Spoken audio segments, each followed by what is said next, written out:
Hi, exam 1 review. So let's go and take a look at all of the concepts that you guys need to get through this in one piece. So chapters 6 and 7, 10 problems.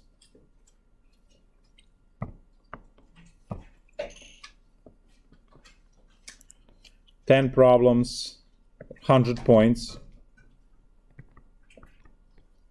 80 to 85 minutes. That's like 8 minutes per question. That's a lot. Yeah, 8 minutes a question. Well,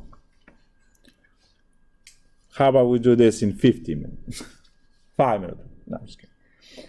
So, the list of topics. Again, this particular exam only uses basic integration and U sub. And your job is to just memorize the formulas that are necessary to set up the problems, and then integration should be from Calc 1. Even though 8.1 does not belong to these two sections, 8.1 and reviewing 8.1 is really good because it reviews the integration in general. So chapter 6, topics, area between two curves. Then we have disk or washer. Then we have shell method. Then we have length of curve. Then we have area, surface area, output revolution.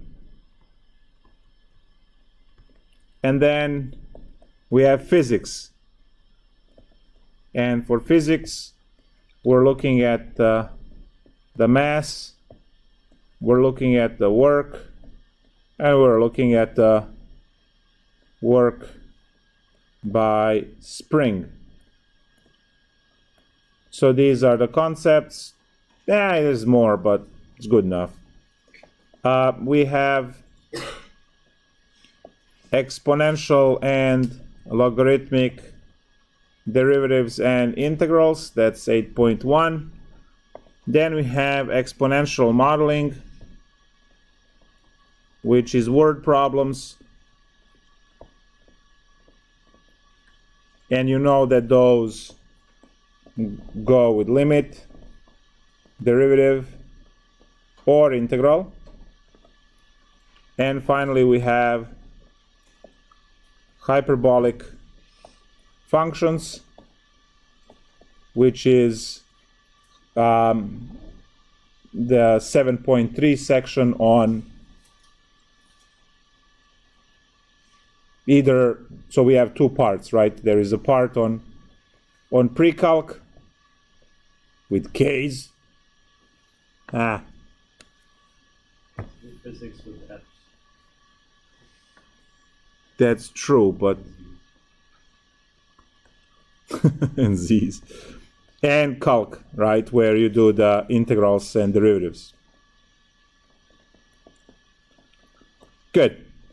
So that's the list of topics. Now, in terms of formulas, I'll put the formulas, and you remember that you always have a dy companion, right?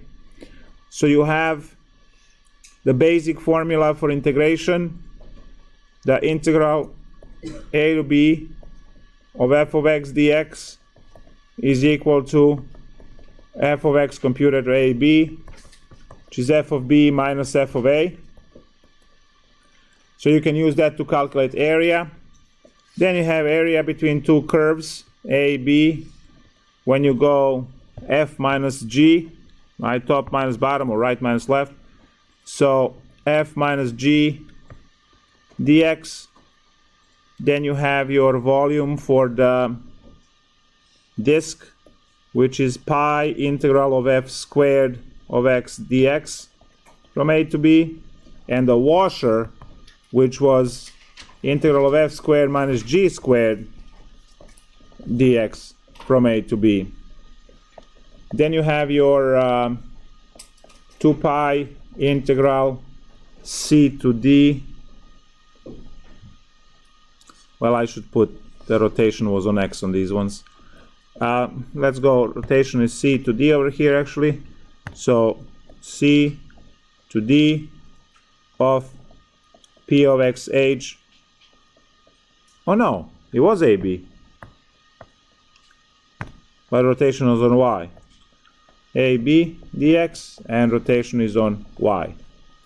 Then you had the length of curve, which was a to b of the square root of 1 plus f prime of x squared dx. Then you had the surface area of revolution, which was 2 pi integral ab of f of x times the square root of 1 plus f prime squared of x dx. And for physics, mass was given as the integral a to b of density function dx. The other ones for two-dimensional and three-dimensional object you are going to get in Calc 3. The work was the integral of the force, so force of x dx. And we also had the Hooke's law, where we said that f of x is equal to, very good, so we can write the spring work was integral a to b of kx dx, and then you have to be careful with the limits.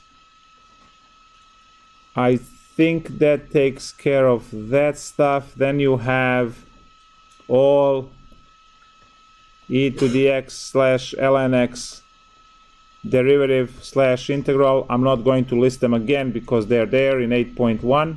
No, lies, 7.1. Those are the mainly Calc 1 formulas. You are focusing on e and ln, obviously. Then we have the word problems. You don't have any formulas there. And then we get to hyperbolic. So sine hyperbolic x was e to the x minus e to the minus x over 2. And cosine hyperbolic x was a to the x plus e to the minus x over 2. So these are the values, right? That these are the expressions that you have to plug in to do the proofs. So you replace sine hyperbolic x with the e expression, and you go from there. So what you must know are these two at minimum, right? And then you will be given a formula to work out. You need to know that the tangent hyperbolic x is sine hyperbolic x over cosine hyperbolic x.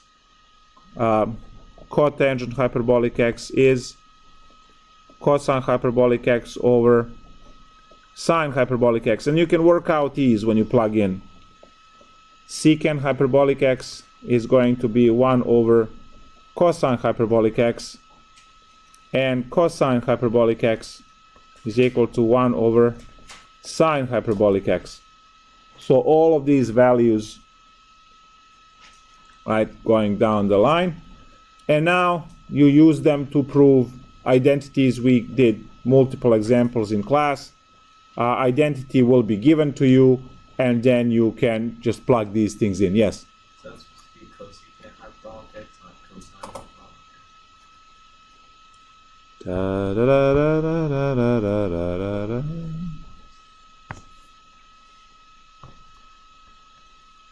It's a cosecant, clearly, right? Yeah, my bad. Please pay attention. Thank you.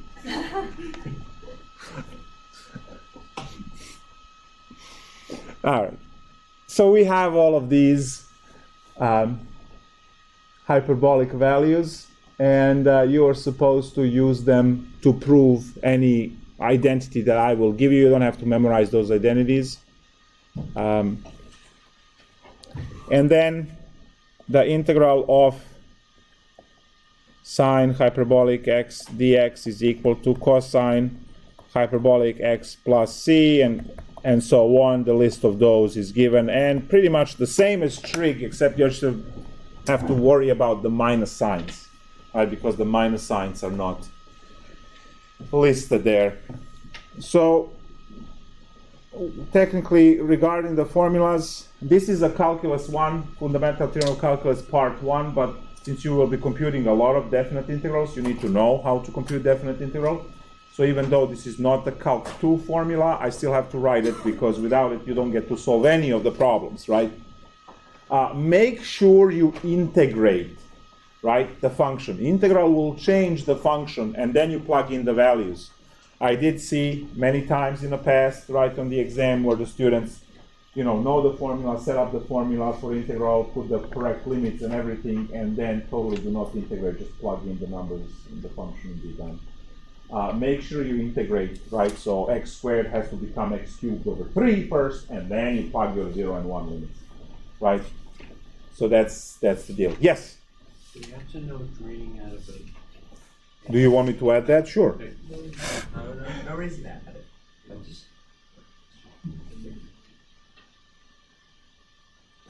I see.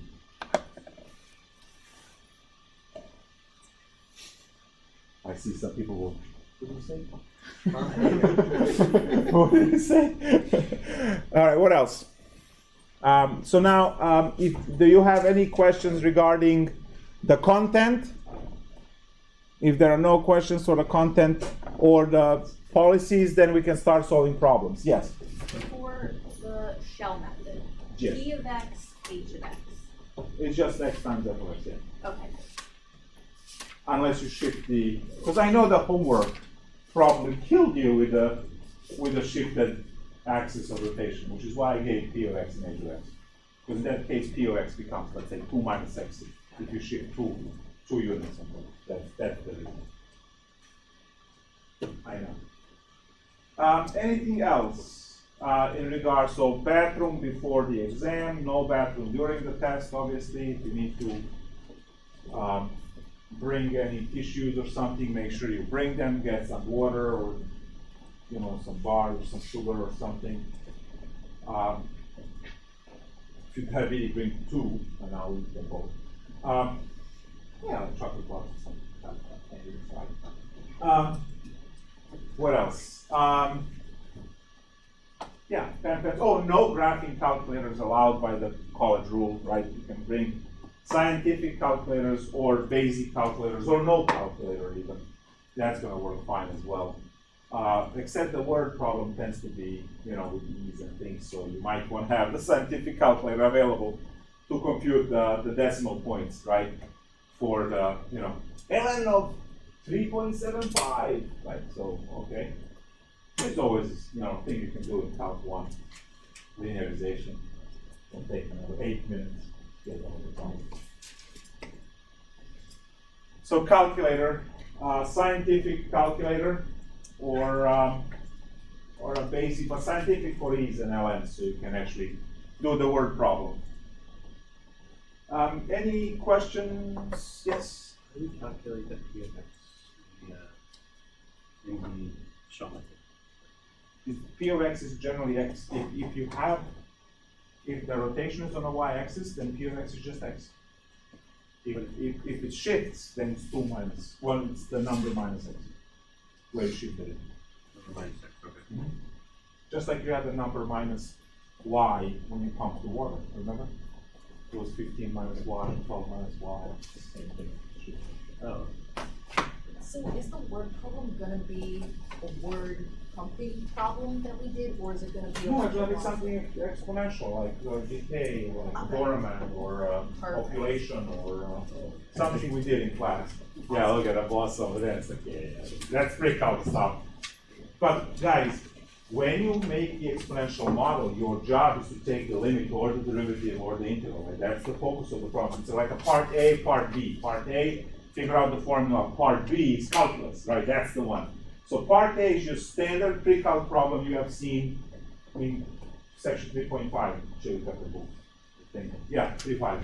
So it's the same thing we did in class, I believe, 4 examples. So you know that all of the formulas are always y equal a e to the kt. You figure out the k, and then you, once you have the model, you will do whatever calculus part is. So looking forward in time forever, limit goes to infinity. Find the change, well, that's the derivative, or find some kind of accumulation, that's going to be the integral. So, okay. All right, any other content questions before we go into the specific calculation questions?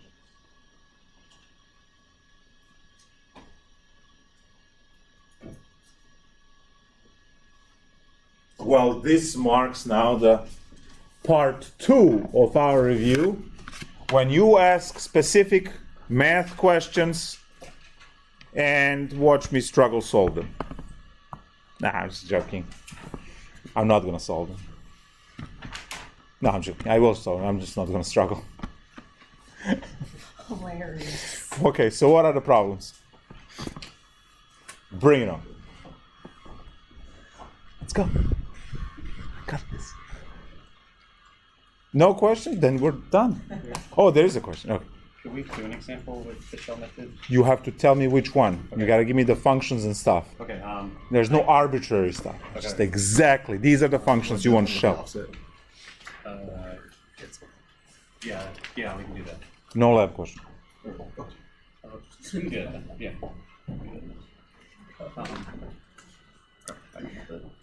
Actually, I have. Okay. Well, someone else can ask by the time you figure out. Okay. Use shell method to find the volume of when you resolve f of x equals 10 sine x. F of x equal 10 sine x. 10 sine x. Yes. And it's you want to say shell, Yes. and we are rotating on what? X equals -1. X equals -1. Wow. And and then the sine x, its domain is 0 to pi. Awesome. Well, let's see what we can do with this.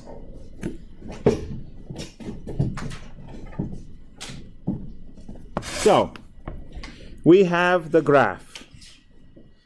The graph is going to be this sine bump like this, from 0 to pi.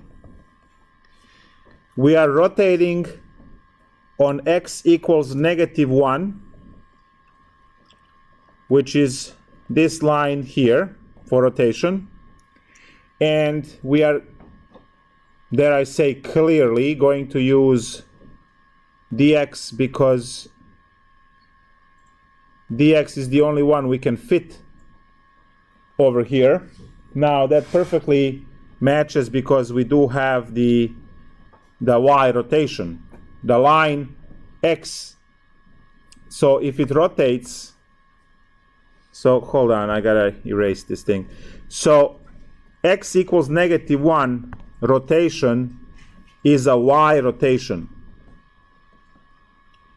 because x equals -1 is a vertical line. So we see it here.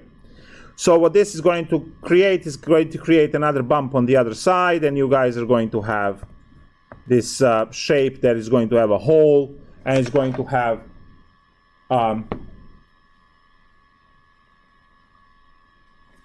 it's going to look like a donut, but it's going to have a flat. Jello. It's what? Jello roll.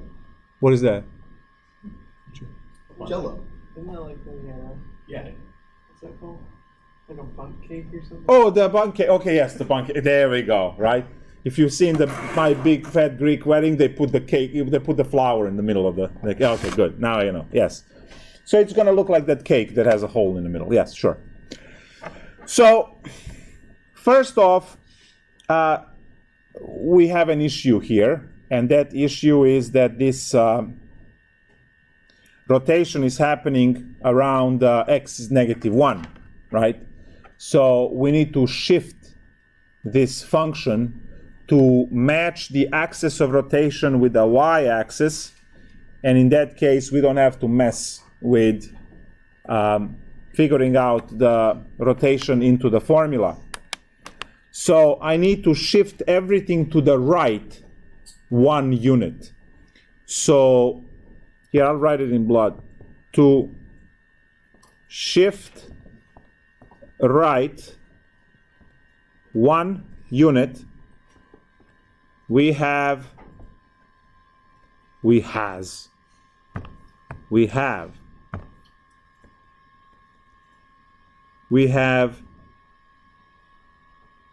f of x now to be 10 sine of x minus 1, because I'm shifting everything to the right. So that's my new formula. And the issue is now that the limits also moved. So if you haven't incorporated, if you use the shift, but you haven't moved the limits as well, that's where the issue is. That's usually what you forget. So now I have a new domain, and that domain is 1 pi plus 1. That's the new domain. So now, as I am setting up my shell, I have volume is equal to 2 pi, and the limits are 1 to pi plus 1. And I am going to multiply this as x times 10 sine of x minus 1 dx. And we are going to use u sub in this problem to solve it, but you will, well, let me just use u sub to fix certain things, and then we're going to discuss this further. So u equals x minus 1, du equals dx.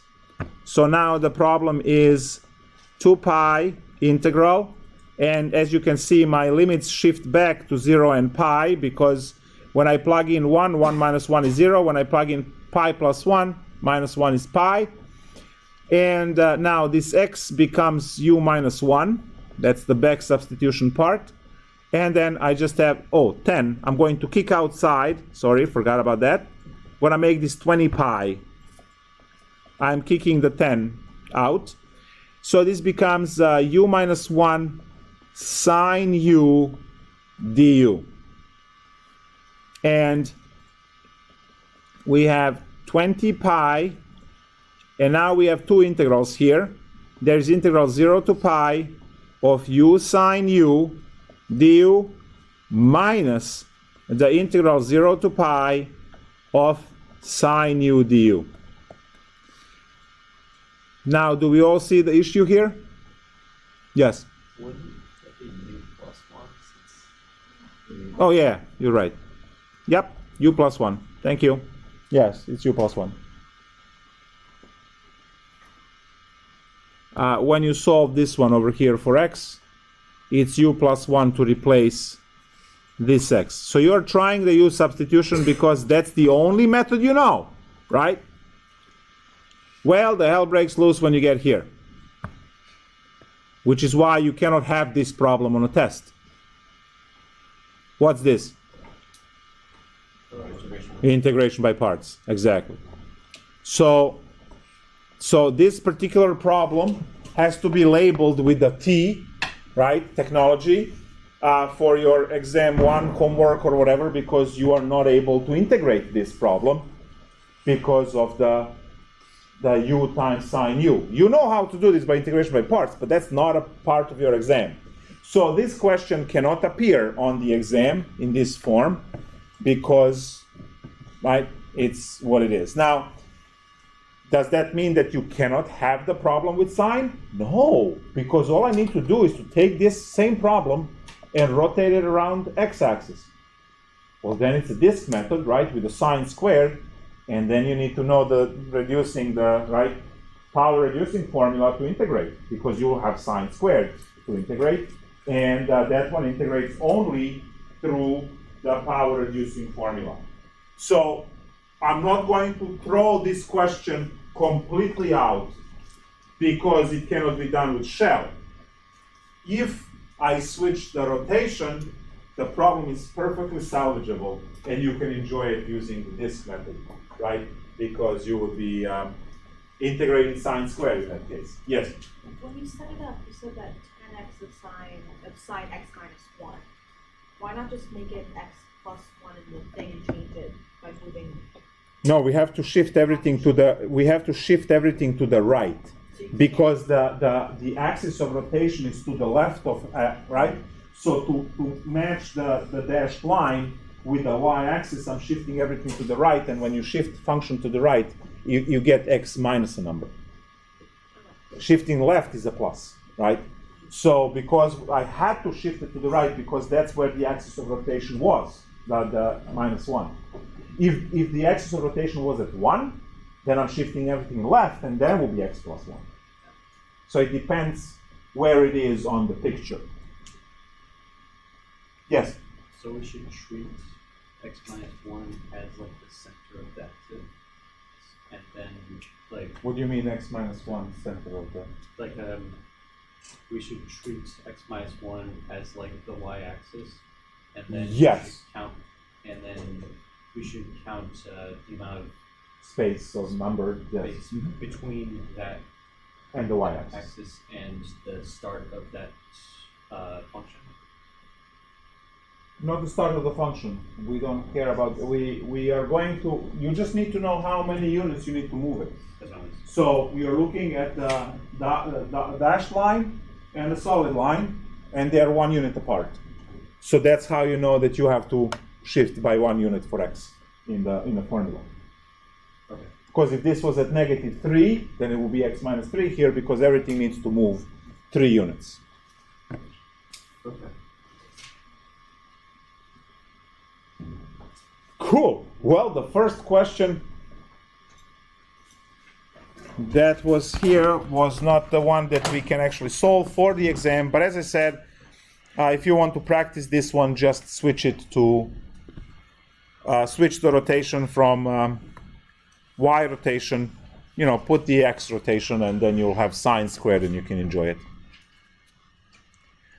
Any other questions, the problems that we might solve? This was on one of the quizzes. This thing? Or no? It's this on this arc length. Arc length. So they're looking for the length, and x equals y to the 4 over 4 plus 1 over 8 y squared on 1 to 2, which is the... Oh, thank you. See?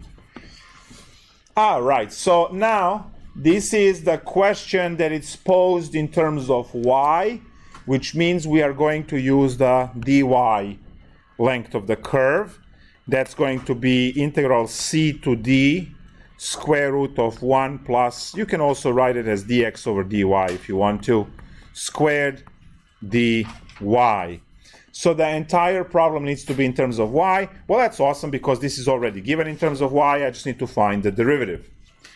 So dx dy is going to be, we have 4y cubed over 4. No, 4y. Yeah. I did. When I take the derivative, 4 yes. And now we have over here, it's going to be a minus, negative 2, so that's going to be negative 2, and then that's going to be still an 8 there, and then minus 2 minus 1 is minus 3, so y cubed. Oh no, I don't need the, I already took the negative, so I don't need another negative here. No negative, there we go. I already took the negative. So now, this simplifies into y cubed minus 1 over 4y cubed. So that's what we have. And now we need to plug all of this into the formula. So L equals the integral from 1 to 2. Those are the limits provided. Square root of 1 plus, and now I have y cubed minus 1 over 4y cubed, everything squared, dy. Now we just need to clear the algebra and we're done. So square root of 1 plus, and now I have y to the 6 minus 2 times y cubed 1 over 4y cubed, and then plus 1 over 16y to the 6 dy. Over here I have y cubed kills the y cubed, and then you have 2 quarters, so that becomes a half. So the whole thing becomes a half, negative half. So integral 1 to 2, square root of, we have y to the 6 plus 1 half, because we have a 1, and then minus a half, which gives us positive half. And then we have finally plus 1 over 16y to the 6 dy.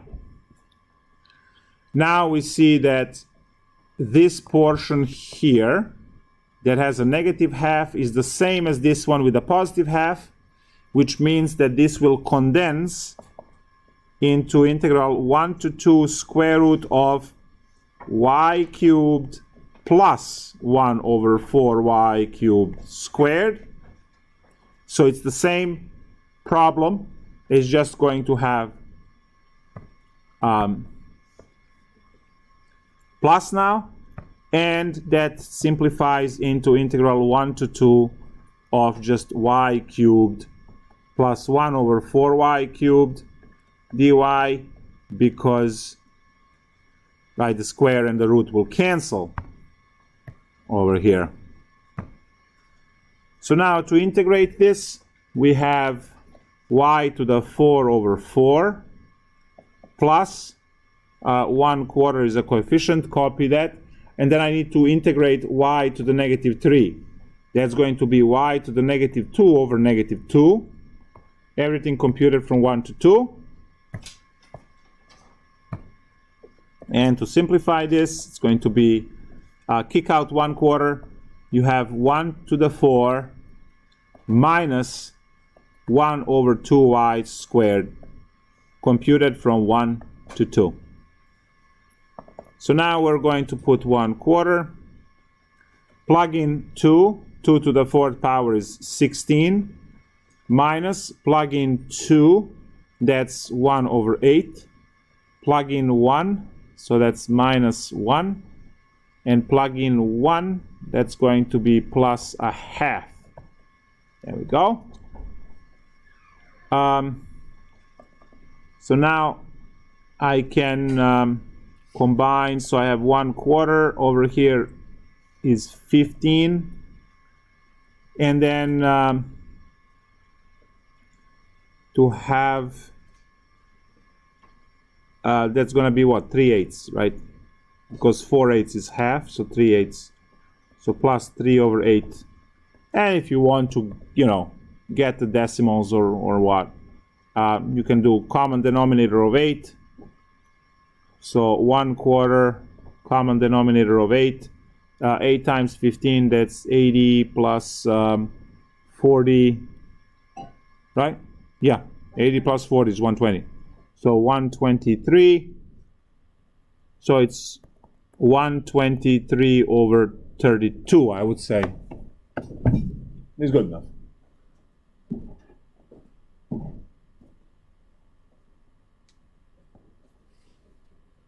Was that 8 minutes?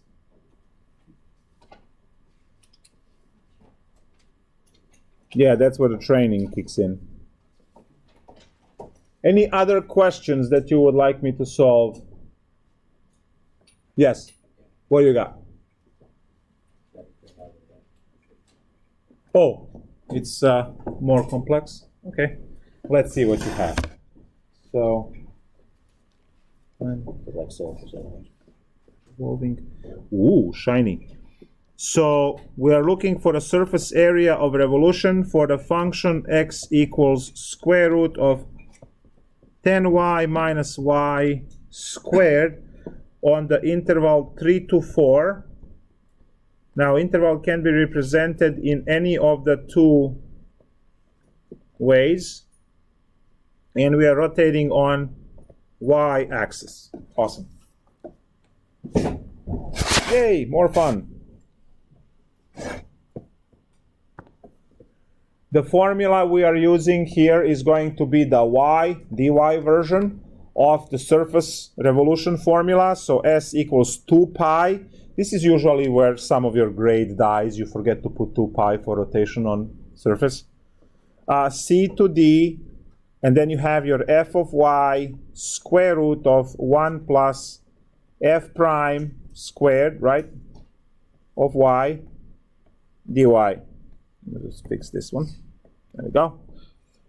So the first order of business is to find the derivative, and then we're going to go from there. So your, I don't care if you call it x prime, or you call it f prime of y, or you call it dx over dy. They all mean the same thing. That's all the derivative of x in respect to y. So you can use any of the three notations, right? Whatever makes you happy. It's math class. Your happiness is our primary concern. You're welcome. So we find the derivative, and the way to find the derivative, this is the derivative of a square root. The derivative of the square root is always 1 over 2 times the same square root, followed by the derivative of the inside, in this case 10 minus 2y. So to, let's call it f prime y, whatever, I can factor out 2 and have 5 minus y divided by 2 times the square root of 10y minus y squared. These 2's will cancel. So we actually just have 5 minus y divided by square root of 10y minus y squared.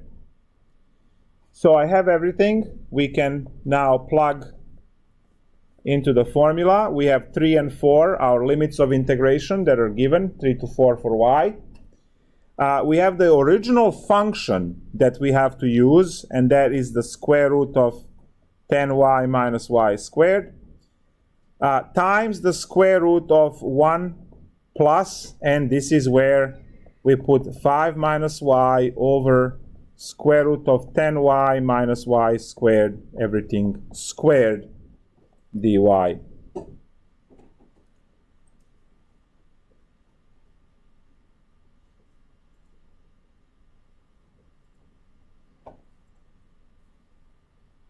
Lock the doors. No one leaves until we grind through this.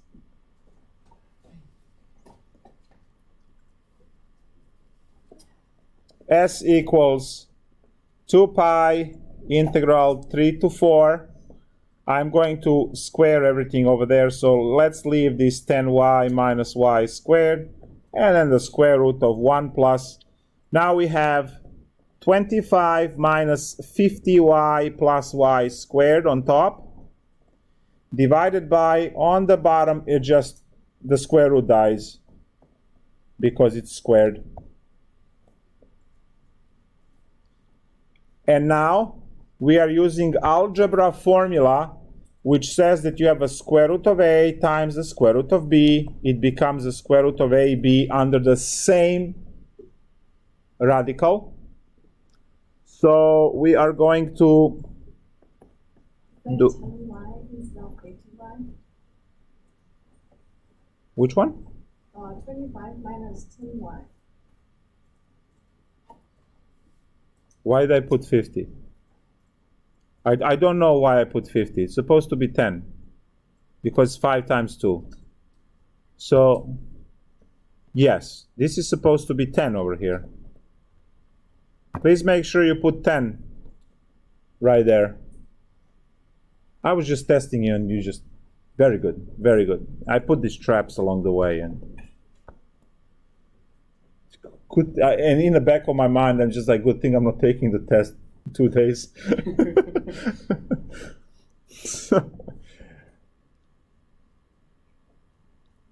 yes, so it's the first times the second twice. So 5 times y is negative 5y times 2 is negative 10y. So that's the middle term. Good. Okay, integral 3 to 4. Now it's time to take this and distribute it to 1 and distribute it to the second. And I'm actually going to leave this pink thing over there. So we have a big square root. Now, when I multiply this by 1, you just have a 10y minus y squared. And then we have a plus. Now for the second one, they just cancel. So all I have is 25 minus 10y plus y squared and then dy. So it's awesome. There's no y to the third. I thought it was.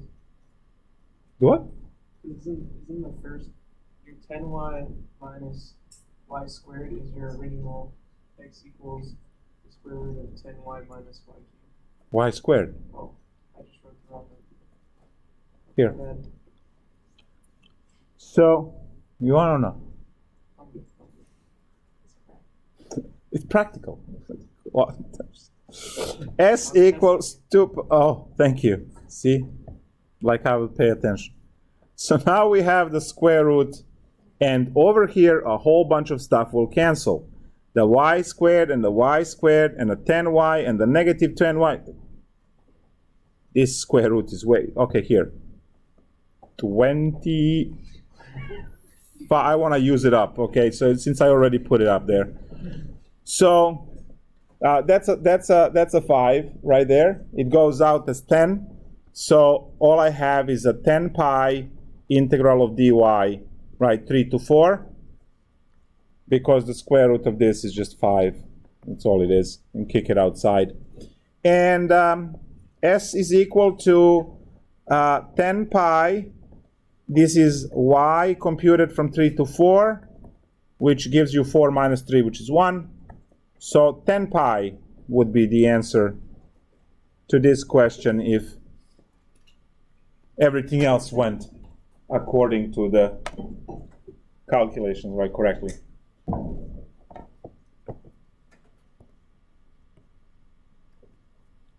Awesome. Gotta get used to this square root writing small.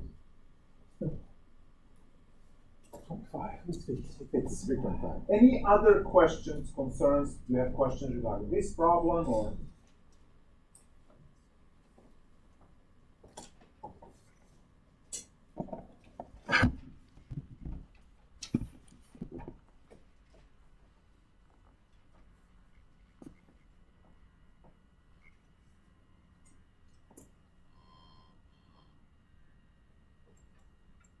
Yes. Well, like the hyperbolic things will be questions like prove. Yes. Whatever. Okay. Prove the formula. Here's the formula. Now you sub in e's and then grind through the algebra of e's. Ease with our little. When we did like clouds and hearts and whatever. Are we gonna have a problem like this for the hip? I don't know. It's in 2 days. I still have a day. Yeah, it's a you sub. Looks Send us the exam when you get looks- a chance so we know what's up. looks cool. So you have the sine hyperbolic x divided by cosine hyperbolic x plus 4 dx. It's really a cute problem. We take the denominator as u, and that will kill the plus 4. So u equals cosine hyperbolic x plus 4, and then du is equal to sine hyperbolic x dx. Now, sine hyperbolic and cosine hyperbolic, no matter which way you differentiate or integrate, they do not have minus signs. That's the biggest difference when you are memorizing formulas for sine and cosine and hyperbolic sine and cosine. So sines and cosines do have minus signs in some cases, like integral of sine is negative cosine. Hyperbolics don't. So over here I have integral of, you have this peanut, which is this. So that's your du. And then the whole denominator is u. So this is just ln of absolute u, absolute value, plus c. And this is eventually ln of cosine hyperbolic of x plus 4 plus c. Don't panic. There it is. Plus c, and we are done.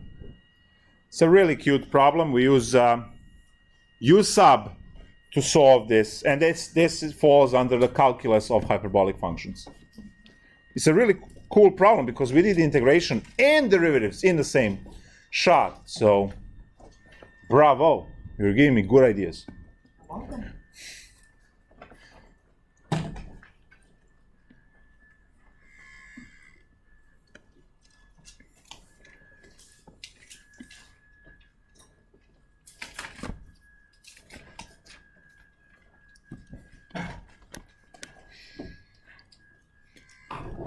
Any other questions that we can work out? Yes. You have something awesome? Did you say this is awesome when that were So in the grass. Mm-hmm.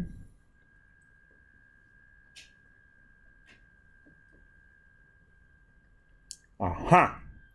So we have, this is area between two curves, but it's tricky. I like this one.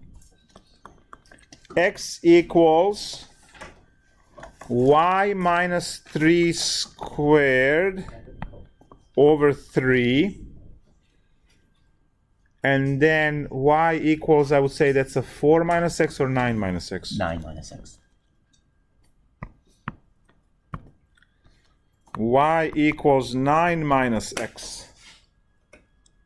Good. Oh, good. All right. Well, let's end. The answer is the area.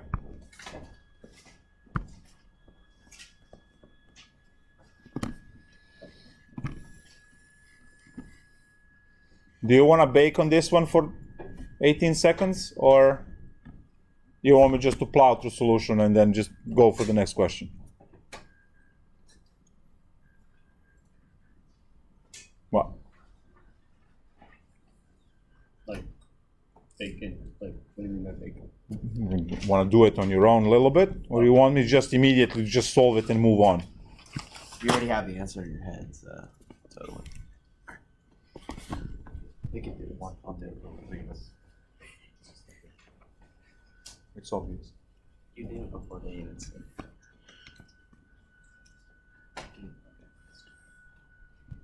All right, so you want to bake a little bit? Sure.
Shall we dance? Sure, huh?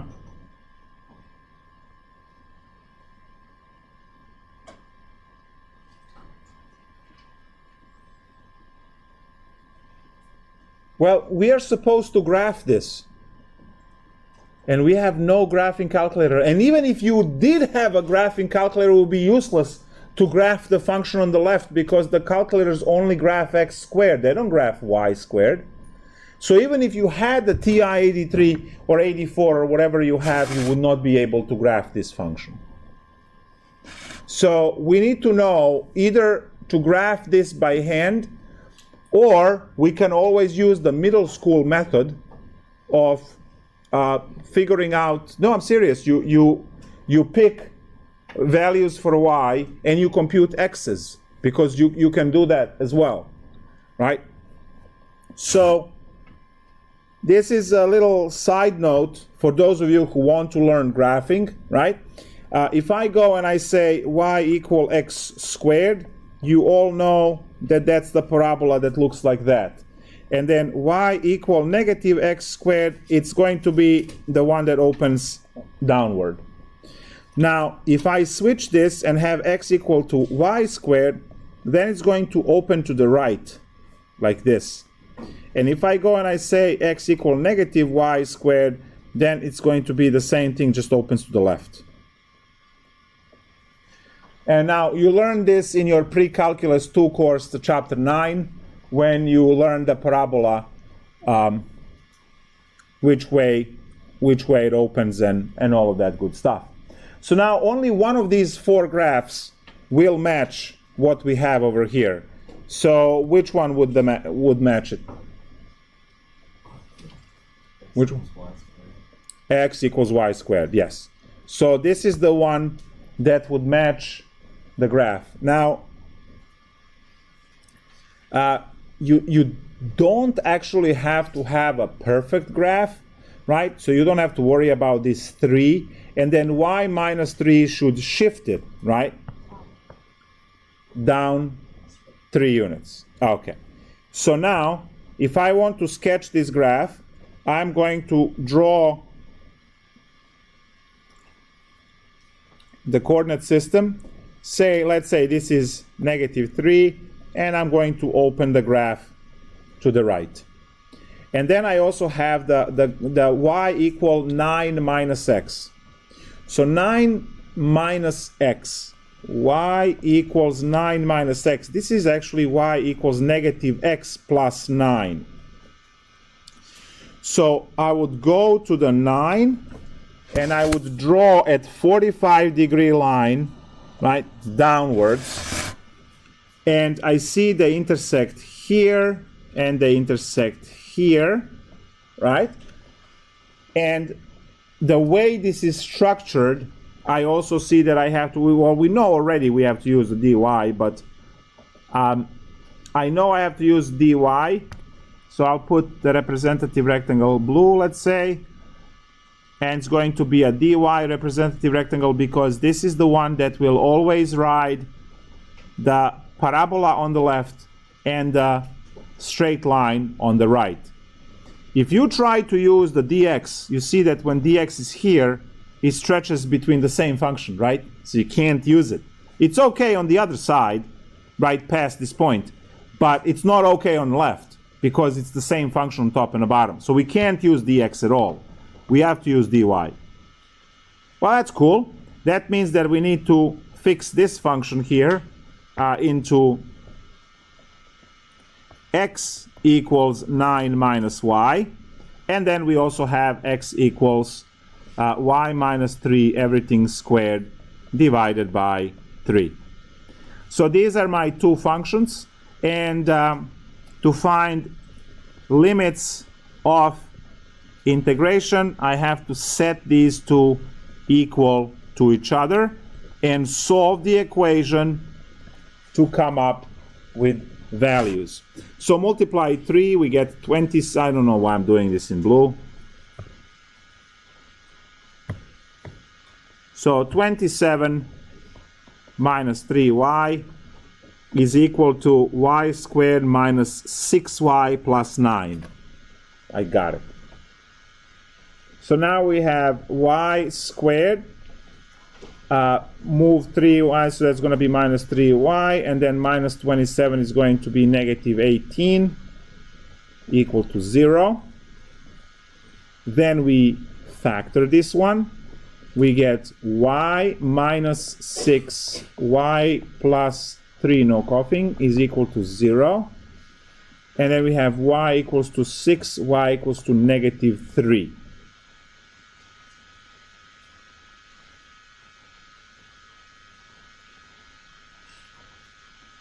Right?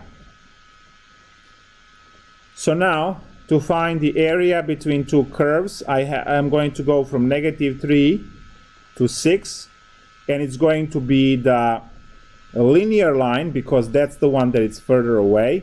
So that's going to be 9 minus y,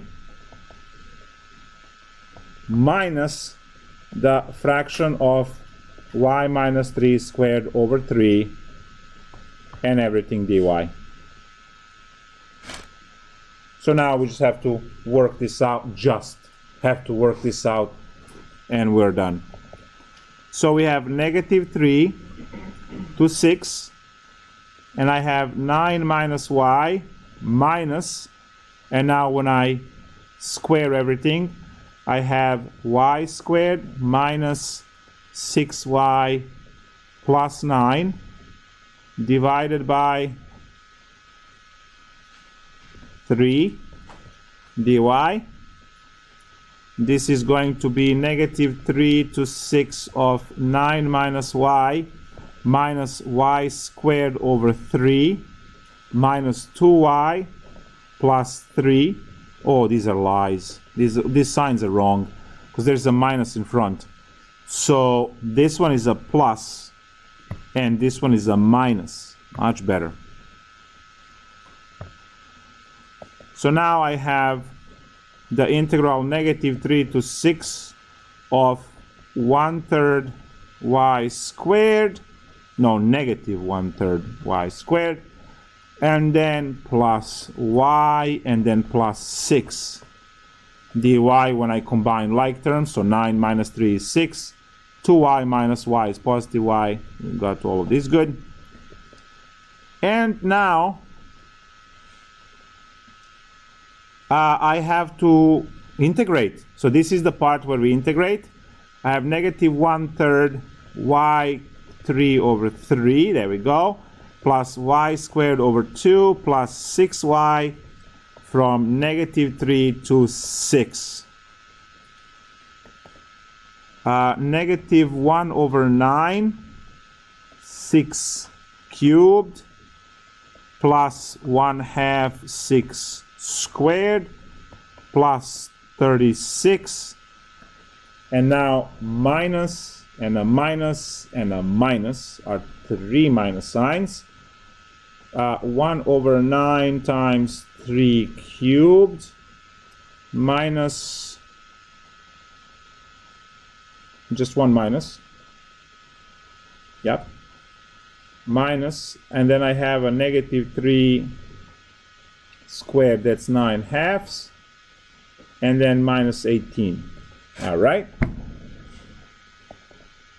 So over here I have 6 cubed. So I'm going to write that 6 cubed as 6 times 6 times 6. Plus half of 30, because I'm going to cancel. Oh, I forgot to write 9 is 3 times 3. So hold on. There we go, 3 times 3. So one of the 3's kills one of the 6's, gets you 2. The other 3 kills this one, gets you 2. So the whole thing is there 24, negative 24. All right, so I have a half of 36 over here, which is 18, plus 36, minus these 2 3's will cancel with the 9, so that's going to be a 3. Minus, really, 9/2 had to be like that. And then minus 18.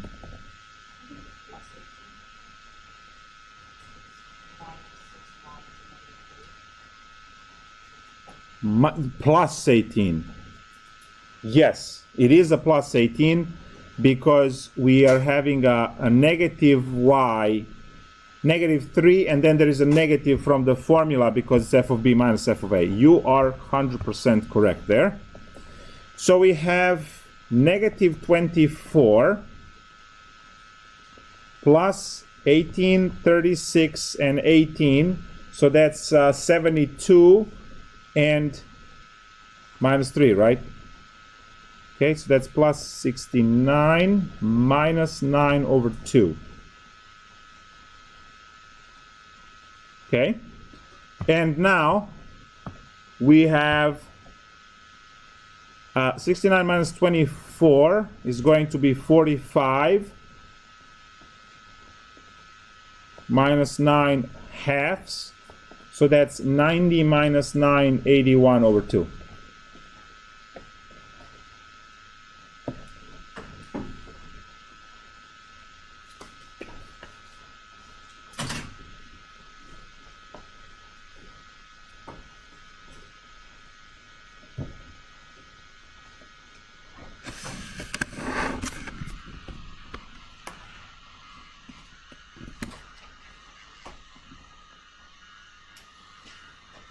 The ominous silence. I think ours is right, but I think when I think about that shifting thing, the graph is actually shifting up instead of down. Y minus 3, yeah. y minus 3. You are subtracting 3. Yes, it will shift up because minus, yes, when you have the, if it's 4, then 4 minus 3 would be 1. So, yeah. It should shift up. Yeah, but it doesn't matter. I mean, Yeah. it's just a sketch. You don't even have to put any. If you just know it goes this way and it goes like that, you need a shape to see that it's the linear line minus, right? The linear line minus the parabola. We don't even have to. But you can always use the lines. I mean the points if you want to. The calculation over here is it's a lot of arithmetic here. Any other questions? Dehydrate.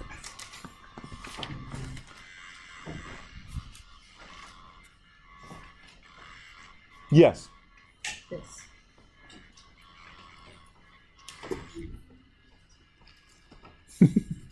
You just can't. Oh, that's a cube root. Yeah. And that's just E? Just sitting there? Wow.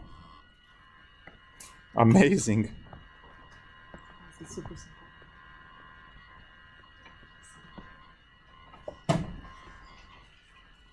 simple.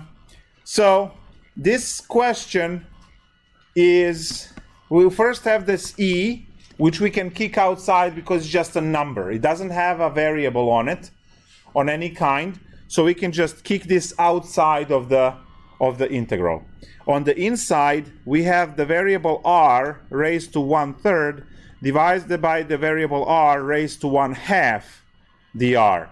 Now, when you have these things, right, in algebra, we know we are supposed to subtract the powers. So we create a single r question, which is just r to -1/6 dr. And from here is e. And then you have r to the 5/6 divided by 5/6 plus c, which is 6e/5 r to the 5/6 plus c. Awesome.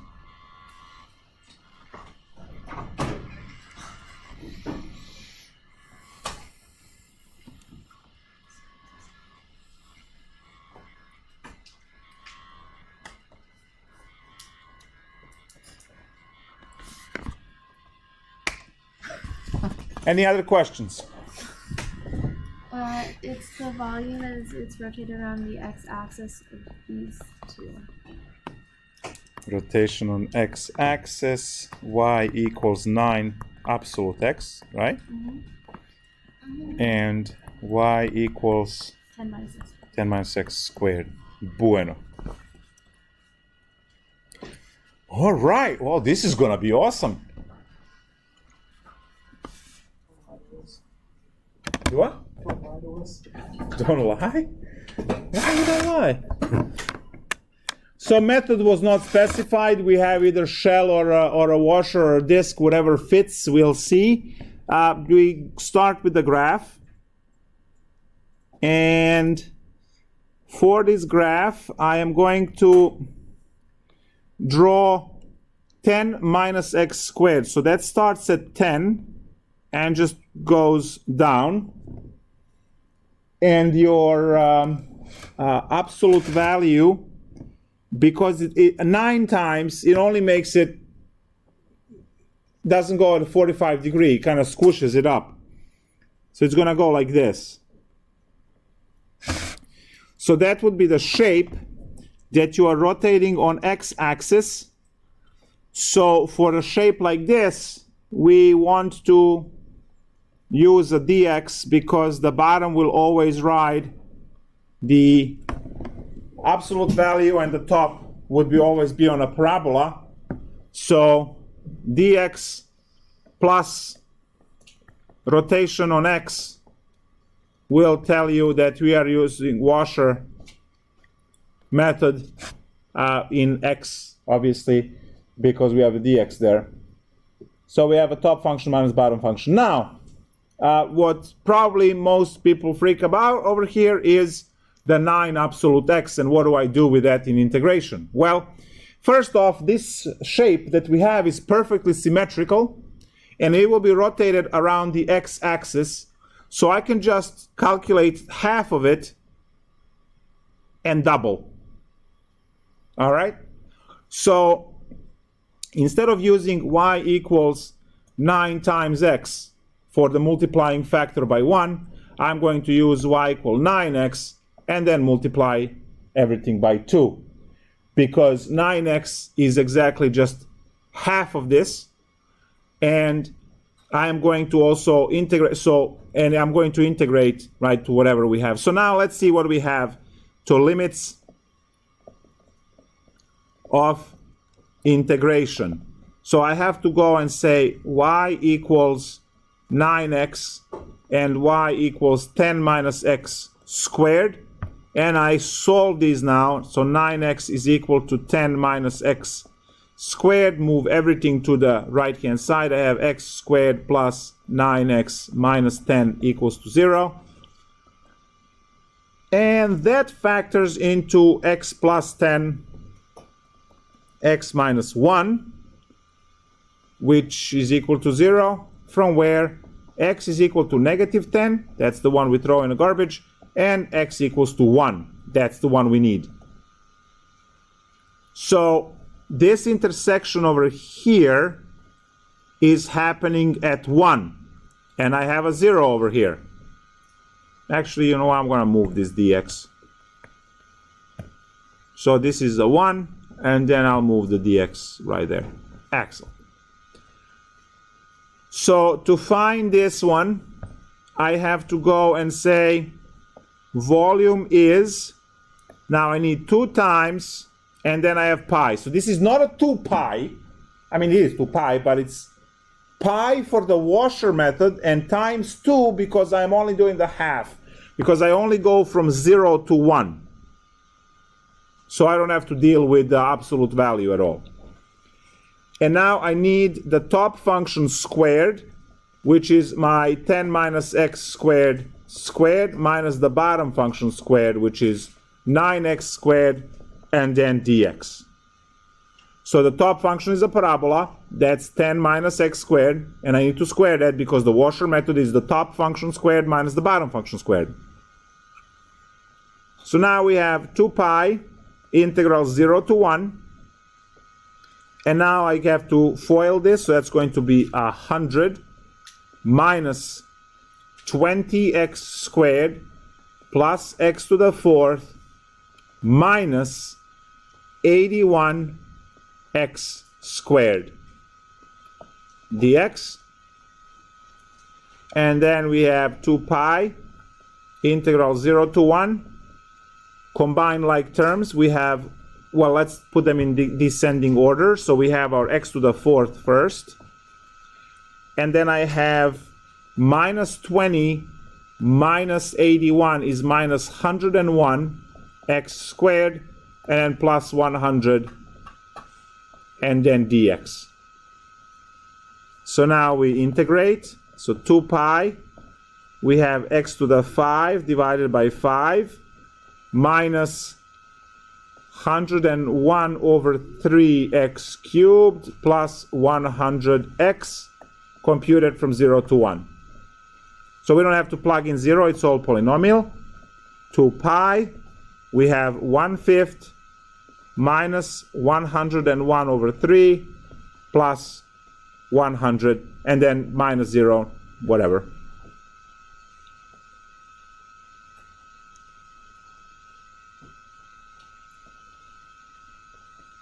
You want more? Sure. Okay, fine. So 2 pi, common denominator over here is 15 since you asked.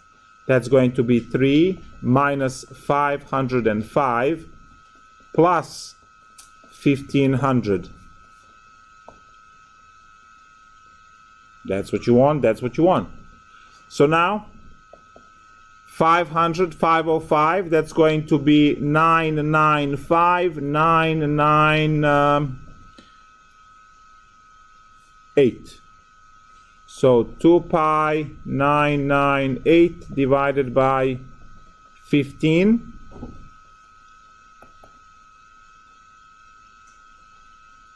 So what do we have over here? We have the 18 and the 18 and the 16, right?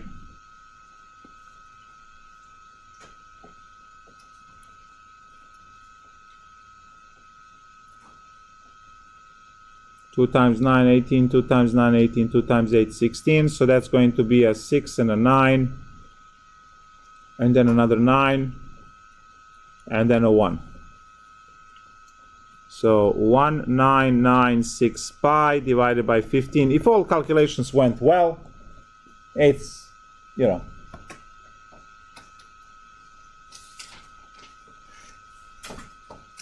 this sounds such a MyMathLab problem, right? With this is like the trademark, like.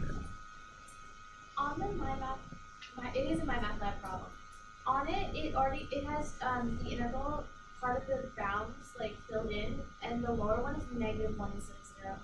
Because you have to use two integrals in that case. So your choice is to use one integral and double the result, or use two separate integrals because this side of the line over here is -9x.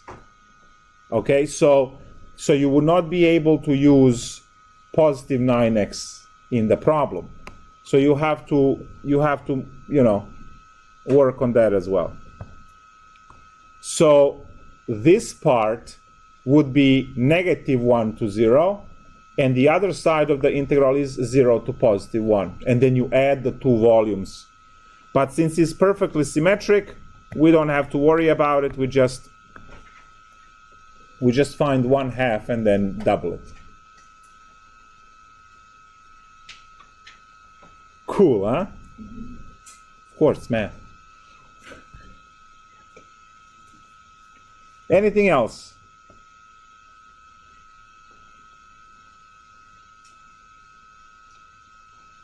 See you next week.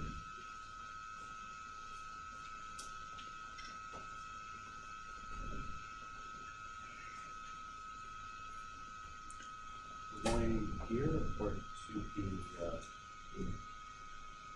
here? Okay.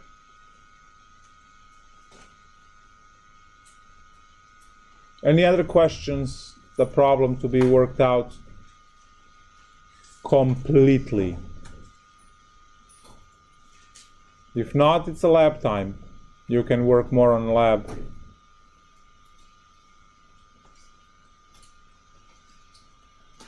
Yes.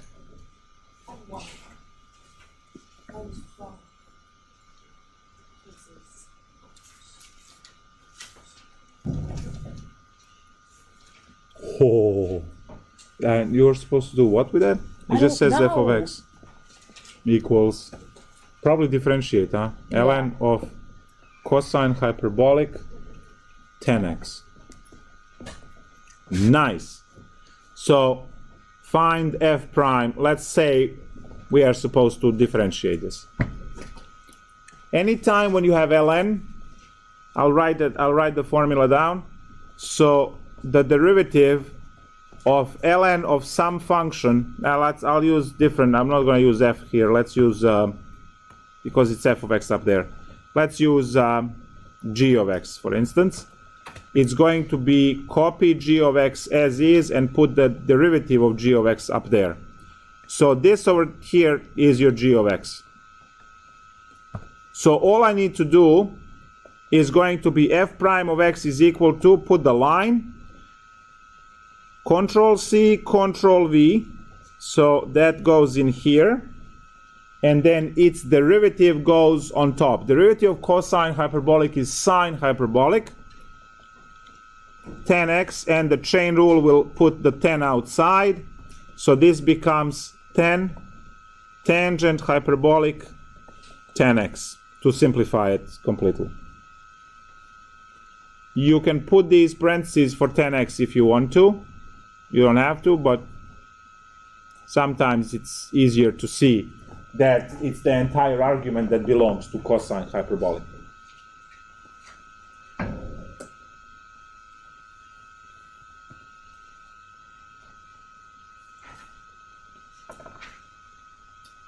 Cool.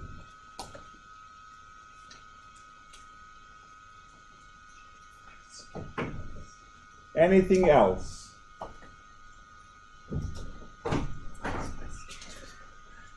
Welcome back. You missed the room. You already found it.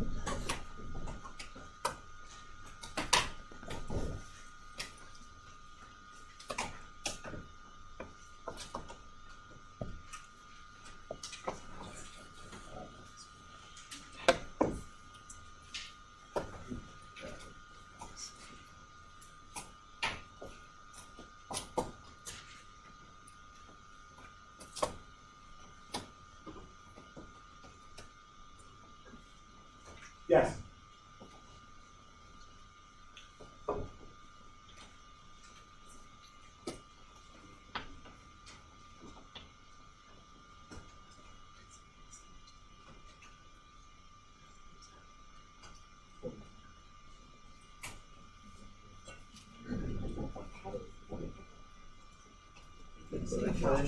I couldn't. I was thinking like a bunch of shit. You're trying to, yeah, I can't say. Alright. If you didn't have to do every paper. Alright, so you just need to use your questions instead of mine. Someone might be, someone might have